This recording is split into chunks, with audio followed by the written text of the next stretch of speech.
Hello and welcome to Projector, and on this episode, an all-star cast is locked and loaded and taking aim at each other in Ben Wheatley's Free Fire. Set in Boston in the 1970s, IRA members Chris and Frank, played by Cillian Murphy and Michael Smiley, have set up a deal with arms trader Vernon, played by Sharlto Copley, in an abandoned warehouse, using Brie Larson's Justine as an intermediary. As tensions rise between the two groups, Sam Riley's Steve-O and Enzo Cliente's Bernie with Chris and Frank, Armie Hammer's Ord, Jack Reynor's Harry, Noah Taylor's Gordon, Babu Cee's Martin on Vernon's side, events escalate to the point where the deal falls apart into a total firefight. But who will survive long enough to come out on top? Ben Wheatley is one of the UK's biggest cult filmmakers. He started out with the ultra-low budget Down Terrace and continued with a series of darkly comic and at times quite surreal movies like Sightseers, Kill List and A Field in England, and with Free Fire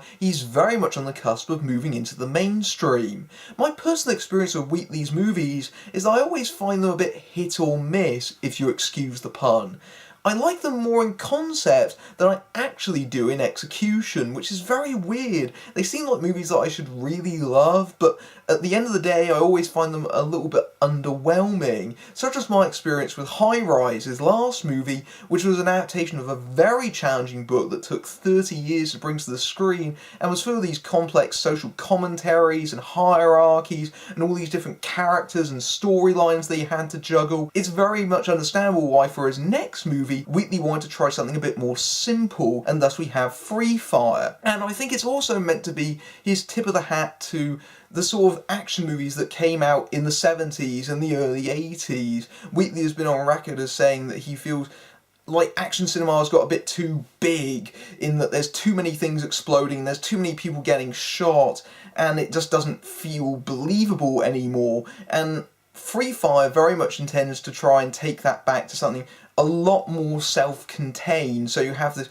scenario that is very much closed off and allows a lot of room for character, while also being a little bit of a send-up of some of the tropes of that particular genre. There really isn't a lot of plot to Free Fire. It's basically meant to be a full movie shootout, and so the setup is as simple as you can get. You've got these two factions, they're both in an abandoned warehouse, there's a briefcase of money in the middle, they're both fighting over, one of them has to come out on top, and what little story there is basically designed to put the pieces together. That's what the whole first act of this movie is. It's trying to establish all these different players and getting them to the point where the shootout actually occurs. And what this enables Wheatley to do is show just how good he is at directing. You can tell that he's cast very deliberate thoughts about how this scenario is going to play out. And he's very careful in terms of his direction. A sign of a good action director is one that uses the space quite well.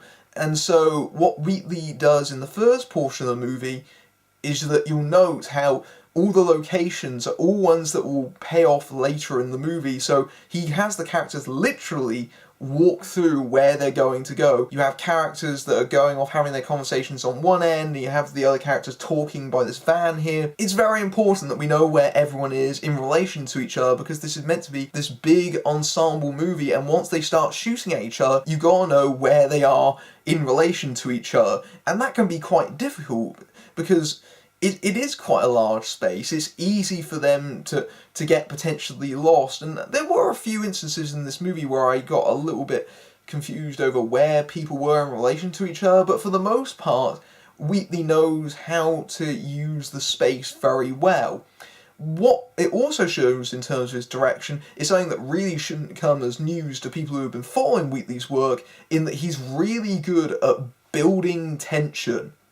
Because we know what the setup is going into this movie, or at least we should do, given the title, and Wheatley knows that we know, and so basically he's having these characters, along with his co-writer Amy Jump, who is his regular co-collaborator, they're having these characters clash against each other. You have all these little slights and bitterness just creeping up under the surface. It's this very unstable situation, and that is allowed to simmer and build for as long as it really has to before finally the first shot is fired. But because the atmosphere is so tense, it allows Wheatley to really wring a lot of humour out of that scenario, and that's always been a mainstay of Wheatley's work, that very darkly comic absurdistry, often intertwined with very graphic violence. I think it's a combination of Wheatley's direction and the quite broad characters that inhabit this movie.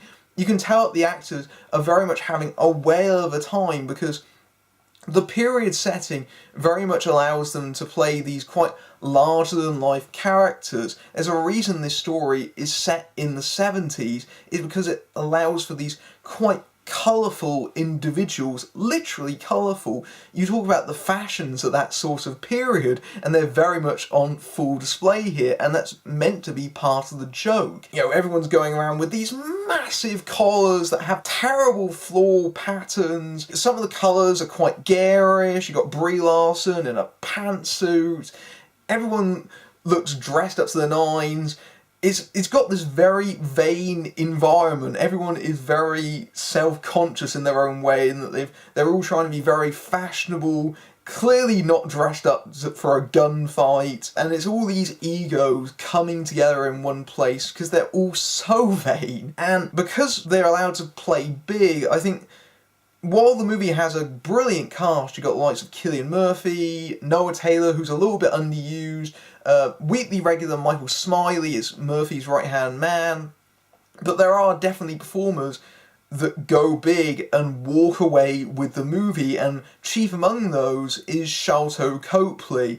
He is basically playing the main antagonist, Vernon. He thought he was a genius, but he wasn't, and you can very much see that in his performance. He's a quite pompous, quite arrogant individual, but also very cowardly once the shooting starts, and he's, you know, a little bit annoyed that his brand new suit's getting wrecked, and Copley really goes at it. He is in full force here, and he gets a lot of laughs for me, but alongside him is Armie Hammer. Armie Hammer, I think, is a very underrated actor. I think he was a little bit damaged by that period where Hollywood tried to force him into being a leading man, when I think his real strengths are character acting. And you can really see that on display in this movie as Ord, who is Vernon's right hand, and he's probably the most vain out of all of them, in that he's the sort of person that will literally stop in the middle of a gunfight to adjust his hair. He is very, very funny in this movie. I think Hammer steals a lot of scenes. Elsewhere, you've got what is essentially this double act between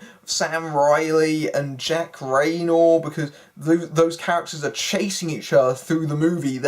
Their little kerfuffle that is actually unrelated to the gun deal eventually overtakes events, because they were brought in to help with it, and then they are essentially the ones that instigate the whole thing. Quite funny, especially Reynor, particularly in those sorts of moments in between the gunfire where they're both talking tough. He's shown that he can be a quite charming, funny presence in movies like Sing Street, and Reynor is clearly enjoying himself, as is Sam Riley, playing a very, very unpleasant character. He's this drug addict, and he's really quite unpleasant and slimy, and you hope that he meets a very messy comeuppance. The other standout is Brie Larson, at least partially by design, because she's the only female character in the cast, which immediately identifies her as an outsider, which makes her perfect as the intermediary between the two groups. And so once the shooting starts, you're not really sure whose side she's on. She's very much being influenced by both sides. But at the same time, you don't know what her motivations really are, and she is this quite strong character. She has to be. It's the 70s. It's this very masculine, chauvinist world, especially whenever Vernon's on screen, because he always refers to her as Bird. Believe me, Larson's signature eye roll gets a lot of usage in this outing. But she can hold her own in a gunfight. She's very much adept through this scenario and, this ridiculous circumstance that they just all happen to find themselves in. She's probably the most competent character among them, really, which is why I'd actually say that she's the closest thing the film really has to a lead character, which means it's a little bit of a shame that she does get a little bit sidelined in the second half because of the way the plot works out, because the movie lacks a little bit of an anchor once, she moves away from the main fray, as it were. Once the firing starts, however, that's pretty much it. The rest of the movie is the gunfight. Obviously, the next hour of the movie isn't wall-to-wall gunfire. It does let up at certain intervals to allow the characters to go to the next movement, as it were, and talk to each other, but otherwise, it's this big absurdist joke in that it's this deadly situation born out of ego and vanity that could have been very easily avoided, and yet it just keeps escalating and escalating out of control. And very shortly after it begins, I think even the characters forget why it all started in the first place. All they know is they have to start shooting at each other. And very early on into the gunplay, everyone gets wounded. Some of them get shot in the leg, some of them get shot in the shoulder, but most of them are impaired in some way. So what you basically have is this cast of actors all lying around on this dusty warehouse floor filled with rocks and broken glass and debris, crawling around on it very painfully, trying to get pot shots at each other. That is basically the rest of the movie. That's a very amusing scenario. You'll note how I didn't say hilarious then, because I don't think the movie offers enough consistent laughter to qualify as that, but there were definitely moments that I chuckled quite a lot on it, and occasionally I did get the odd laugh out of it, but it's not quite as consistent as it could have been in that sort of area. But it is a fun scenario, at least initially. I do think Wheatley and Jump, once they got to the gunfight in their script, they didn't really know where to take things from that point, because obviously that's where the movie peaks. And in a traditional story, those sort of action sequences would be the release of tension that has been built up. Whereas if you extend that over the rest of the movie, you do start to lose interest after a certain point, and there's not enough going on in Free Fire to really distract you from the fact that there's nothing really going on after a certain point. And I think Wheatley and Jump have recognised that, because they do try to add extra elements in it. There are additional players in the gunfight, as it were, and they try to add this element of conspiracy, as it were, among all the members of this gunfight, but it never really pays off. Those characters are very minor, very incidental to the story. They don't add a level of tension or escalation to the proceedings that isn't already there, unfortunately. I think a lot of people have compared this movie to Tarantino, and it's a very easy comparison to make, because obviously you've got the 70s sort of retro filmmaking vibe going on here, but also that very enclosed setup, because that's very much a thing that Tarantino has used in several of his movies, like Reservoir Dogs or The Hateful Eight most recently. I don't think this is a pure Tarantino knockoff. Wheatley very much has his own sense of humour. I think what is actually happening is that Wheatley, he's very much playing from the same pool as Tarantino, but he brings his own sensibility, his own sense of humour. Especially if you watch several of his films, you know that it's very much a film with his own personality and style that he brings to the table. And you can really see that, especially towards the end of the film, where they start dispatching the characters, and several of them meet quite graphic, grisly ends, and those are very much things that you would see in a Wheatley movie, because they're very absurd scenarios, and they're quite amusing to see on screen. But my other problem is the ending. The kind of movie this is, the whole premise is meant to be this one long joke, and so the resolution needs to be this big punchline, essentially. It needs to be this killer joke, essentially, that pulls the rug out from under the audience and sends them out on a high. And at the point that Free Fire is meant to do this, it misfires.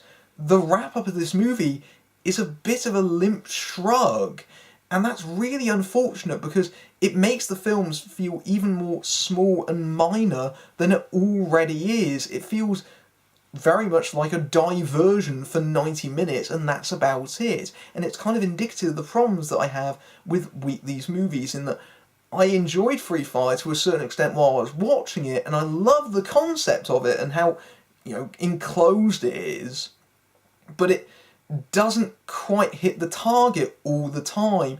And I did leave the movie a little bit feeling like, oh, is that it? Free Fire is a fun throwback to a more self-contained era of action cinema. Although the plot itself is relatively minimal, Wheatley does a good job managing to raise tension, while also providing plenty of dark comedy in his usual style, ensuring that there's some laughs between the gunfire. The talented cast are clearly enjoying themselves as they play these very colourful, easily identifiable characters, with Copley, Hammer and Larson being the major standouts among the cast, and the chemistry and camaraderie among the performers making it very watchable. The minimal premise does start to run out of ammunition as it progresses, and it seems like Wheatley didn't know where to take the film after it peaks into the main shootout at the end of its first act, and ultimately lacks a proper satisfying payoff for the absurdist joke of its scenario, making the film seem more like a minor diversion. It's a simple, straightforward movie, both to its benefit and detriment, but it hits the target more often than not. You can support my reviews and gain early access over at Patreon, but until then, I'm Matthew Buck, fading out.